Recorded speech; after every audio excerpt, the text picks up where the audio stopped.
So whether you're doing our Jog Through June challenge, you're an avid runner, or maybe you're just trying running for the first time, here's a nice dynamic warm-up that you can do before every run, especially focusing on different muscles that are prone to injury.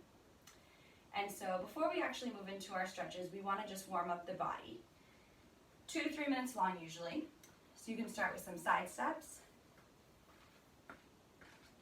Move then into a hamstring curl. You could do a march and then bring that to some high knees. You could do butt kicks, also quickening those up. Or even just start with a brisk walk and maybe gradually moving that into a light jog. 2 to 3 minutes, raising our heart rates up, getting our body ready to go.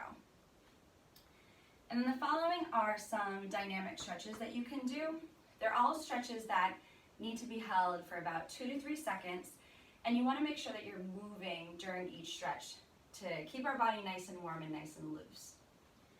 And so the first stretch is a knee tuck, where you're going to drive your knee into your chest and then come up on the opposite foot. So I'm just going to show you a few reps today, but you really want to do this for about 20 feet. So you'll pull your knee up, a couple steps, and switch. Every dynamic stretch should be really rhythmic, really athletic, focusing on what muscles you're stretching. And so that first movement focuses on our glutes as well as our calves.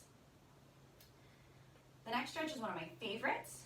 What you'll do is you'll drive your heel into the ground, toe facing up, scoop down, a few steps, scoop again. That should fire up your hamstrings and your calves a little bit as well. The third stretch, you can do a walking lunge with a rotation.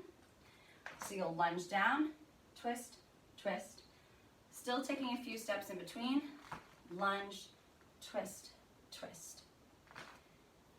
That gets our hip flexors loose and also our obliques. You can also do a high kick where you're taking your opposite arm and your opposite leg, going across your body, extending up, a few steps, and switching. And then the last one I'll show you is the inchworm. What you'll do is you'll walk your hands out and then walk your feet to your hands. A few steps out, bring those feet to your hands. You can come up, really squeezing everything, go back down, walk your hands out, and then walk your feet out. And then before you go, you might even want to do some shuffling movements, maybe some karaoke drills, one foot over the other. You could do some skips where you're starting nice and low and eventually driving those knees up. Or you can start with some short intervals where you're jogging for about 20 feet, bring that into a nice run for another 20 feet, quickening that pace up for a third or fourth time. I hope you enjoyed this dynamic warm-up today, and I also hope you enjoy all your runs this summer and thereafter. Thank you so much.